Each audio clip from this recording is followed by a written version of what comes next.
Dear teachers, welcome to JS in English Learning. We are with Unit 6 of the revised PGTRB syllabus, and we are discussing Robert Frost's poem, Birches.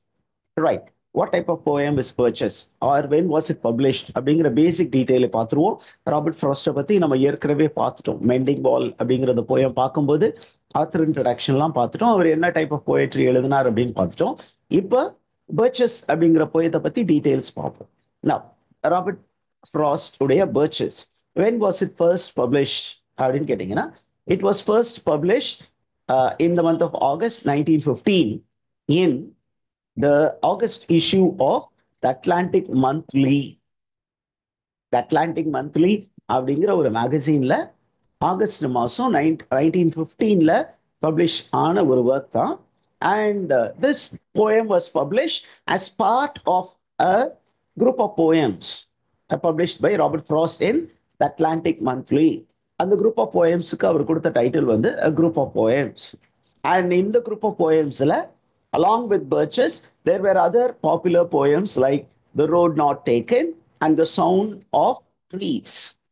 Right. அதற்கப்புறம் இந்த Birches வந்து முத ஒரு literary மேகசீன்ல வந்தது. அதுக்கப்புறம் பார்த்தீங்கன்னா it was included into an anthology of poetry by Robert Frost. என்ன anthology அப்படின்னா ராபர்ட் ஃப்ராஸ்ட் நிறைய anthologies கொண்டு வந்திருக்காரு. அதுல third anthology was titled Mountain Interval. And Mountain Interval was published in 1916 by a publisher by name Henry Holt and Company. அவங்க இந்த compilation கொண்டு வரும்பொழுது இந்த போயமை அந்த கம்பைலேஷனுக்குள்ளார கொண்டு வந்தாங்க. அந்த கம்பைலேஷன் பேரு மவுண்டன் இன்டர்வெல். ரைட். இந்த போயம் என்ன மாதிரியான ஒரு போயம் அப்படின்னு பார்த்தீங்கன்னா, இட்ஸ் ஏறக்குறைய the meter that is used is blank verse. நம்ம ஏற்கனவே blank verse என்னன்னு பார்த்துட்டோம். What do you mean by blank verse, teachers? Unrhymed iambic pentameter. Beautiful. Unrhymed iambic pentameter அப்படிங்கிற அந்த பர்டிகுலர் மீட்டர் தான் யூஸ் பண்ணியிருக்காங்க. இது ஏறக்குறைய ஒரு ஃப்ரீ வேர்ஸ் போயம் ஸ்டைலில் தான் இருக்கு. And the tone of the poem is conversational. ரொம்ப பேச்சு வழக்கில் யதார்த்தமாக இருப்பதை போல் தான் இருக்குது. But it is a highly meditative poem. அதுவும் நமக்கு தெரிஞ்சு வச்சுக்கணும். இந்த போயம் வந்து மெடிடேட்டிவ் போயமாக இருக்கிறது. சரி, அதற்கப்புறம் இந்த போயத்தில் there is clear or vivid imagery. Imagery-na choice of words which will create a mental picture. அப்ப அந்த மாதிரி ஒரு நல்ல இமேஜரி உள்ள ஒரு போயம் இருக்கு. ரைட். நவ் இந்த போயம் எப்படி சார் ஆத்தர் எழுதினாரு அப்படின்னு கேட்டீங்கன்னா, Robert frost drew inspiration from his own experiences in rural New England. அவர் சின்ன பிள்ளையாக அந்த நியூ இங்கிலாந்து ஏரியால இருக்கும் பொழுது, அது ஒரு ரூரல் ஸ்பேஸ். அப்ப என்ன பண்ணாரு, அங்க இருக்கக்கூடிய அந்த பர்ச் அப்படிங்கிற ஒரு ட்ரீ, அது நல்லா உயரமாக மேலே போகும். அப்ப குட்டி பையன் அந்த மரத்து மேலே ஏறி அந்த முனி கிளையில பிடிச்சி அப்படி தொங்கும் போது அது வளைந்து கொடுக்கும். ஓகே, இந்த பக்கமாகவும் அந்த பக்கமாகவும் வளையும். அப்ப இவரும் என்ன பண்ணியிருக்கிறாரு, சின்ன பிள்ளையா, he was a climber of trees. அவரும் அந்த மரங்களின் மீது ஏறினார்.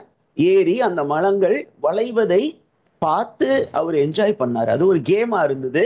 அப்ப இந்த பக்கம் அந்த பக்கம், இந்த பக்கம் அந்த பக்கம்னு ஆடும் பொழுது அந்த ட்ரீ உடைய அந்த ட்ரங்க் வந்து கொஞ்சம் வீக் ஆகி அந்த என்னாச்சு, அந்த பிரான்ச் வந்து பெண்ட் ஆகி இருந்தது. அப்ப இது ஒரு pastime activity for children. அதை ராபர்ட் ஃப்ராஸ்ட் என்ஜாய் பண்ணாரு. ராபர்ட் ஃப்ராஸ்ட் உடைய பிள்ளைகளும் என்ஜாய் பண்ணாங்க. அந்த ஏரியாவில் இருக்கக்கூடிய நிறைய குழந்தைகள் என்ஜாய் பண்ணாங்க. அப்ப இந்த போயம் வந்து ஏறக்குறைய அவருடைய பர்சனல் எக்ஸ்பீரியன்ஸை ரீகவுண்ட் பண்ற மாதிரி இருக்கிறதுனால this poem is considered to be nostalgic memory. அப்படின்னா பாஸ்ட் மெமரியை ரீகால் பண்ற மாதிரி இருக்கு. அந்த ஒரு சாதாரண ஒரு நிகழ்வு, இந்த மரத்தின் மீது ஏறி அதை ஸ்விங் மாதிரி பயன்படுத்தி அந்த குழந்தைகள் என்ஜாய் பண்ணக்கூடிய அந்த நிகழ்வு, அதுல இருந்து நம்ம மாதிரி என்ன பண்றாரு, ஒரு லைஃப் லெசன் நமக்கு டீச் பண்ண போறாரு. So it is nostalgic poem and reflective poem. And the tone is nostalgic and reflective. Is the information clear, teachers? Yes, sir. Right. அப்ப இந்த போயத்தினுடைய தீம் என்ன அப்படின்னு பாத்தீங்கன்னா, the theme is interplay between imagination and reality. கற்பனைக்கும் நிஜத்திற்கும் இடையே உள்ள அந்த வேறுபாடை காட்டுவதாக இந்த போயத்துல ஒரு கருத்தியல் இருக்கு. அதற்கப்புறம் இந்த உலக வாழ்க்கை என்பது it is filled with lot of hardships. நிறைய கஷ்டப்பட வேண்டியது இருக்கு. இந்த கஷ்டத்திலிருந்து நாம் எஸ்கேப் ஆகுவதற்கு நம்மளுடைய எண்ணம் சொல்லி கொண்டு இருக்கிறது. அப்ப the desire to escape from the hardship and the reality of life, to face hardships, இது ரெண்டையும் குறிப்பதாக இந்த போயம் இருக்கிறது. அதே நேரத்துல இன்னைக்கு நம்ம எல்லாருமே வளர்ந்த போது நம்ம எல்லாம் என்ன பண்றோம்? we have lost our innocence. நம்ம எல்லாருமே நாலேஜபிள் ஆயிட்டோம். இந்த நாலேஜ் நம்ம கிட்ட இருக்கும் பொழுது நிறைய பிரச்சனைகள் இருக்கு. ஆனா நம்ம கிட்ட கடந்த காலத்துல ஒரு அருமையான ஒரு காலகட்டம் இருந்தது, ஒரு பருவம் இருந்தது. அது குழந்தை பருவம். அந்த குழந்தை பருவத்துல நம்ம என்ன பண்ணோம்?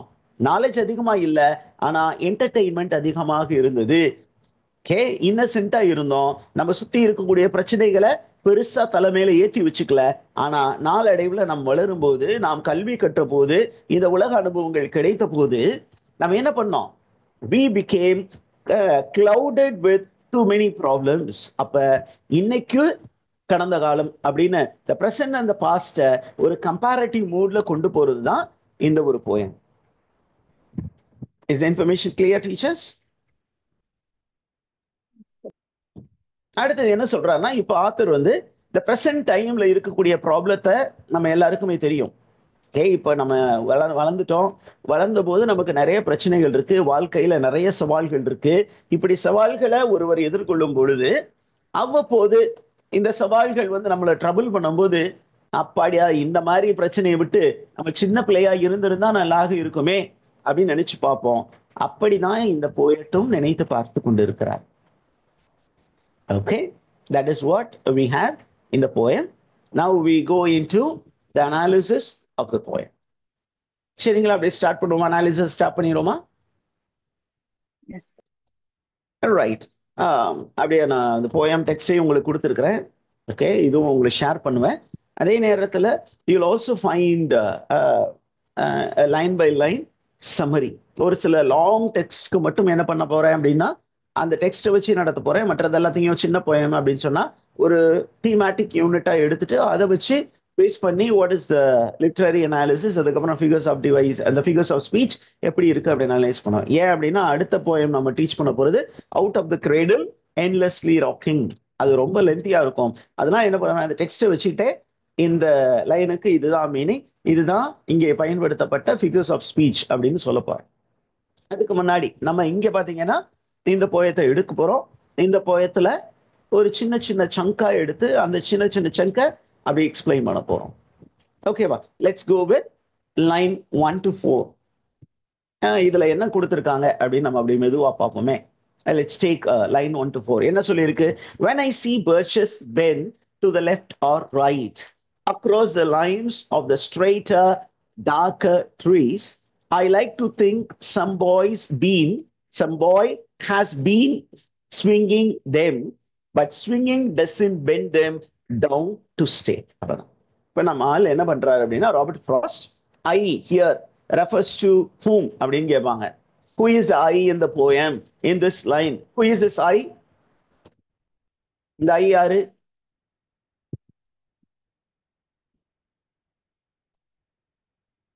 Robert frost.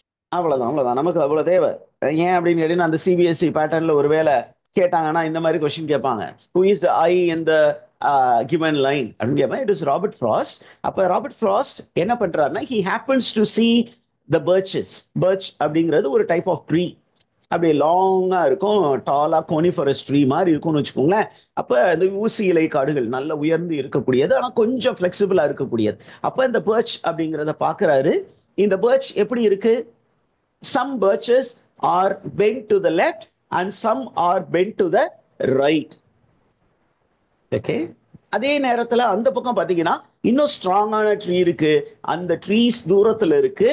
அதெல்லாம் எப்படி இருக்கு? எந்த பெண்டும் இல்லாம ஸ்ட்ரெயிட்டா இருக்கு.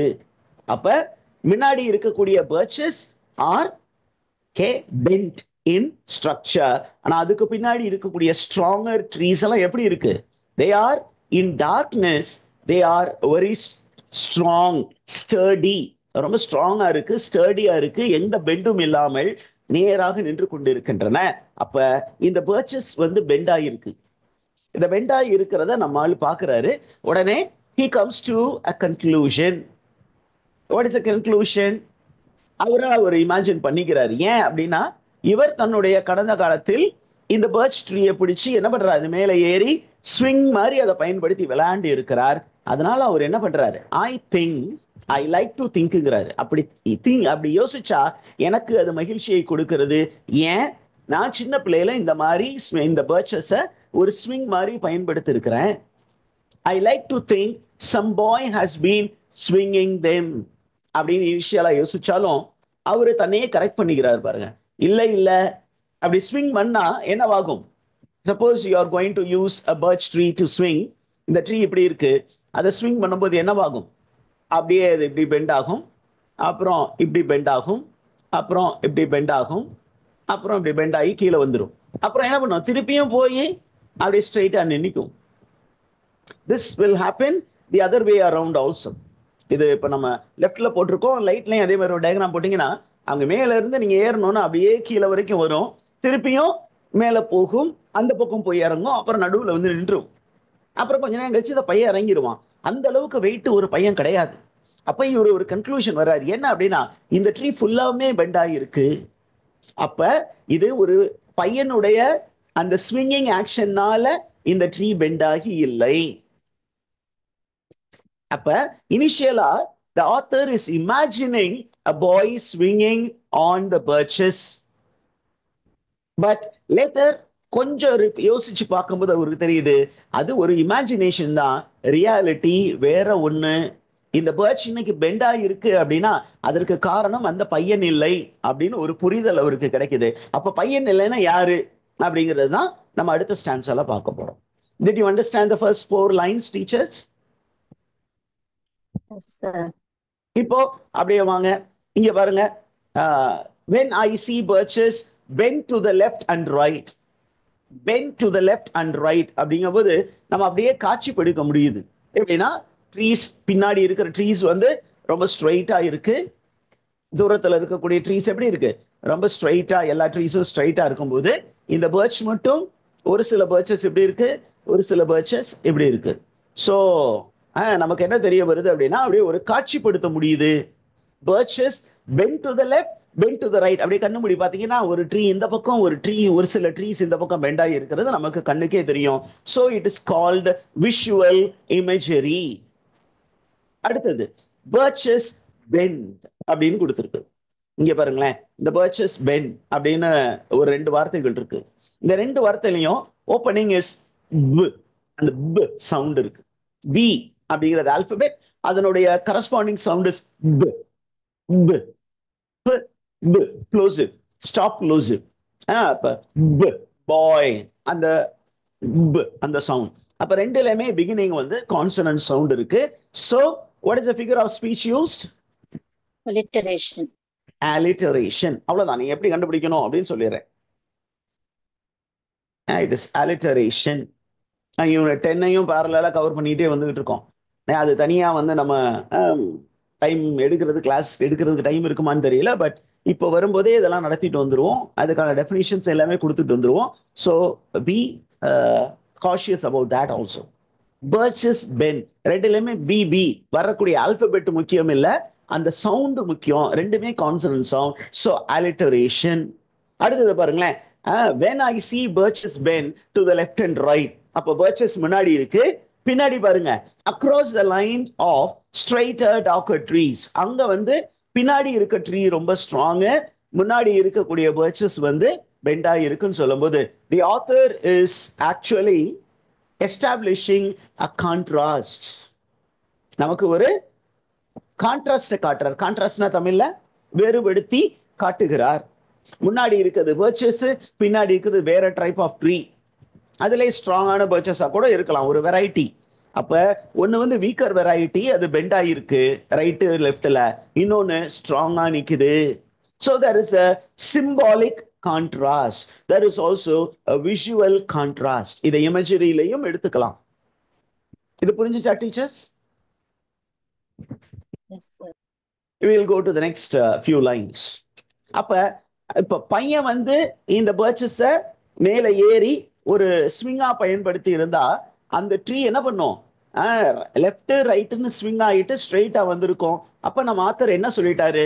இதுல இந்த ட்ரீ இன்னைக்கு பெர்மனண்டா பெண்டா இருக்கிறதுக்கு காரணம் பையன் இல்லை அப்படின்னு அந்த இமேஜினேஷன் அப்படிங்கிற ரெல்மில இருந்து ரியாலிட்டிக்கு வந்துட்டார். இப்ப யாருடா இந்த கல்பிரிட்? யாருதான் இந்த ட்ரீய இப்படி பெண்ட் பண்ணி வச்சது அப்படிங்கும்போது நம்ம ஆத்தர் தெளிவா சொல்றாரு. Because he is now a knowledgeable man. ரொம்ப தெளிவா சொல்றாரு. It is icy storm. It is icy storm which burdens the tree. அந்த ஸ்ட்ராங் வரும், ஒரு புயல் அடிக்குது, அப்ப அது மேல் பனி பொழிகிறது. அந்த பனி பொழியும் போது ஒரு கேப் மாதிரி ஸ்ட்ரக்சர் ஃபார்ம் ஆனோன்னு அந்த ட்ரீ அந்த ஐஸ் அந்த பனி அந்த ஸ்னோவை தாங்க முடியாம அது ஒரு சைடாக பெண்ட் ஆகிறது. எதை நோக்கி அப்படின்னு சொன்னீங்கன்னா, முன்னாடி பாத்தீங்கன்னா அந்த கையை நோக்கி இருந்தது. இந்த பர்ச் வந்து எப்படி இருந்தது?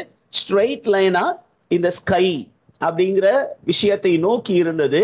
ஆனா மேல இருந்து ஐஸ் அப்படியே விழும்போது ஐஸ் வந்து இங்க அப்படியே செடிமெண்ட் ஆகும் பொழுது வெயிட் தாங்காம ஒன்னு to the left or to the right அது சாய்கிறது. அந்த வெளி தாங்க முடியாம நம்ம இந்த பக்கம் சாயிரும் அல்லது அந்த பக்கம் சாயிரும் அப்படின்னு சொல்றார். அப்ப ice storm is a culprit. What does icy storm do? It comes over the roof. It comes over the roof அப்படின்னா the top of the tree. எப்படி வருது? Like the doom of heaven had fallen. இங்க ஒரு சிமிலி கொண்டு வரார். Okay, what is the figure of speech used here? Simile. அப்படியே வானம் வந்து ஒரு டூம், ஒரு பில்டிங்குடைய டூம் மாதிரி இருக்கு. அப்ப அந்த டூம் வந்து கீழே வந்தால், இப்ப நம்ம உட்காந்துருக்கோம், நமக்கு மேல இருக்கிற அந்த ரூஃப் கீழே வந்துச்சுன்னா நம்ம தலை செதறிடும். அதுவே கொஞ்சம் கொஞ்சமா அது ஒரு பவுடர் மாதிரி வருது, நமக்கு அது தலை மேல நிக்குது அப்படின்னா வெயிட் தாங்காம நம்ம என்ன பண்ணுவோம்? இந்த பக்கம் சாய்வோம், இந்த பக்கம் சாய்வோம், இப்படி சாய்வோம், அப்படி சாய்வோம். அதே மாதிரி இந்த ட்ரீயும் ஓவர் பேர்டன் ஆயிடுச்சு, மேல தலையில நிறைய ஏத்தி வச்சுட்டோம். அப்ப நிறைய அது ஏத்தி வைக்கும் பொழுது அது ஏதோ ஒரு பக்கம் சாய்ந்து விட்டது. They are dragged to the withered bracken by the load. Okay, they are dragged to the withered bracken by the load, and they seem not to break. Though once they are bowed so long for long, they never right themselves. என்னன்னா ரொம்ப wait ஆக ஆக அது அப்படியே bend ஆகுது, ஆனா break ஆகல. அப்படியே பெண்ட் ஆகி அதே இடத்தில் நின்று விட்டது. எவ்வளவு காலமா? ரொம்ப காலமாக. Is idea clear teachers? இதே மாதிரிதான் நம்மளும் நம்ம நேரா இருப்போம். பிறந்த போது நமக்கு நிறைய ஐடியாலஜிக்கல் இன்ஃபியூஷன் மேல இருந்து யாரோ கொடுத்துக்கிட்டு இருக்கான் நாலேஜ். அப்படியே உள்ள எல்லாம் ஏறும் பொழுது நல்ல இன்புட் கிடைச்சிச்சுன்னா நம்ம என்ன பண்ணுவோம்? அப்படியே நல்ல பக்கம் திரும்புவோம், நல்லவனாக இருப்போம். இதுவே நிறைய கெட்ட இன்புட் கிடைக்குதுன்னா என்ன பண்ணுவோம்? அப்படியே தீயதின் வழியாக நாம் சாய்ந்து விடுவோம். சாய்ந்து சாய்ந்து அப்படியே கடந்துருவோம். முழுசா நம்ம உடைய போறதில்ல, உடையறதுக்கு ரொம்ப நாள் ஆகும். இதுதான் philosophical input given by Robert Frost. Is the information clear, teachers? இங்க பாருங்களேன், they are dragged. Who are dragged? Who are dragged? சொல்லுங்க பார்க்கலாம் டீச்சர்ஸ். They are dragged கொடுத்தாங்க.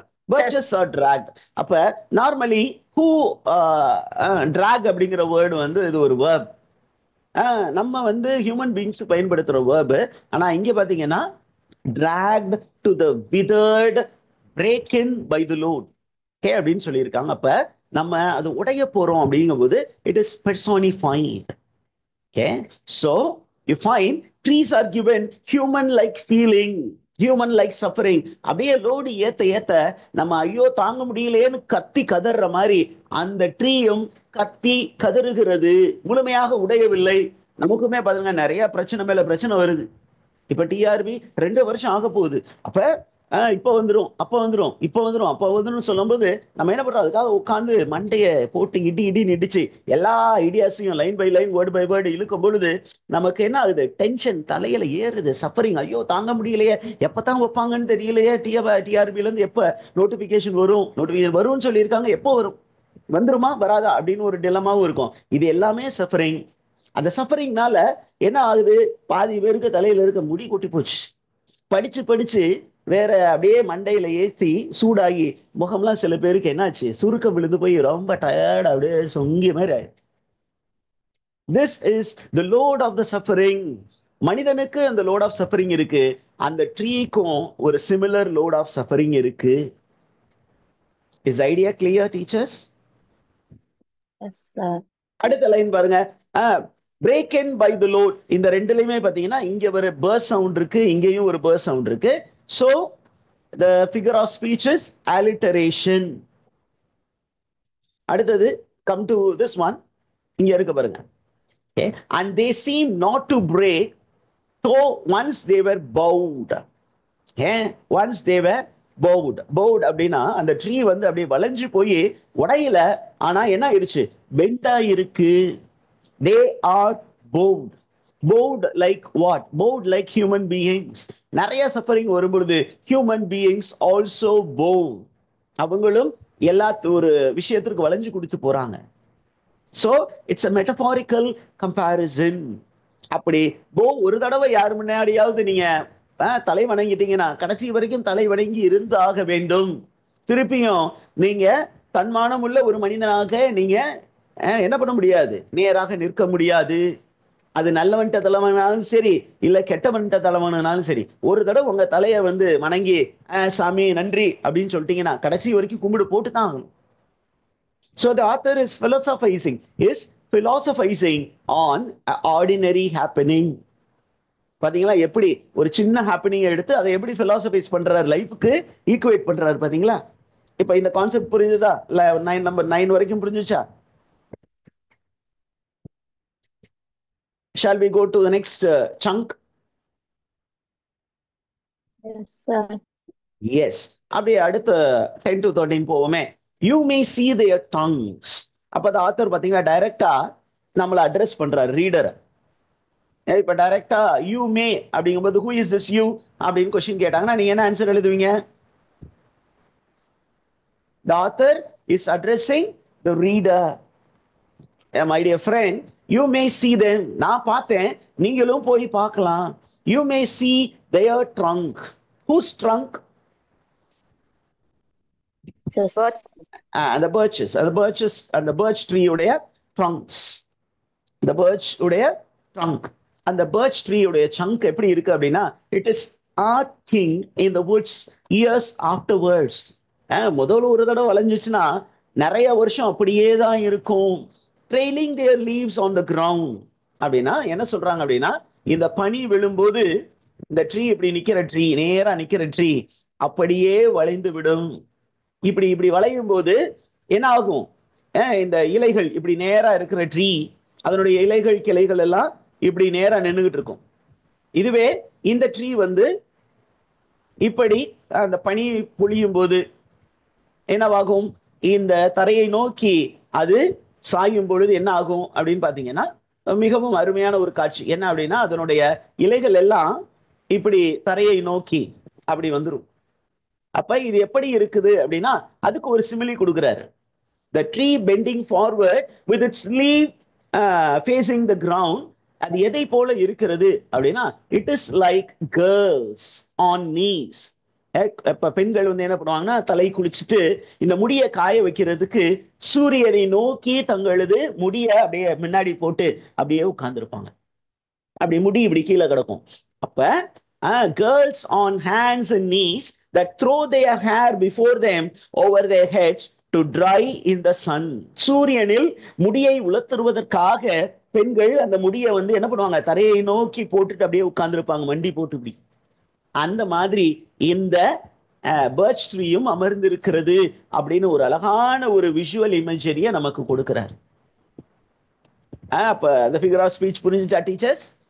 சிமிலி இருக்கு, இன்னொன்னு விஷுவல் இமேஜரியும் இருக்கு. ஒரு அழகான காட்சிப்படுத்துதல்.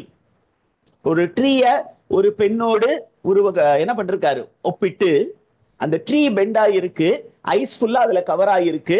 சூரியன் வந்து அந்த ஐஸை வந்து மெல்ட் பண்ணி அதை காய வச்சாதான் அந்த ட்ரீ என்ன பண்ணும், கொஞ்சம் கொஞ்சமாக அது நிமிருவதற்கு வாய்ப்புகள் கிடைக்கும். இதே மாதிரிதான் பெண்களும். இன்னைக்கு நிறைய ட்ரையர்லாம் வந்துருச்சு. ஆனா ஒரு காலத்துல what is the only source for drying the wet hair? Sun. அதுதான் நமக்கு இங்க காட்சிப்படுத்தி இருக்கிறாங்க. So we will now break for 5 minutes and then get back. உங்களுக்கு ஏதாவது டவுட் இருக்கா இன்ன வரைக்கும் இந்த பர்ச்சேஸ் போயத்துல நடத்தின வரைக்கும்?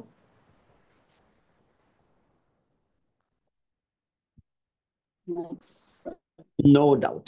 Okay, thank you. ஏதாவது டவுட் வந்துச்சுன்னா feel free to ask. Okay, now we go for a break. We will get back.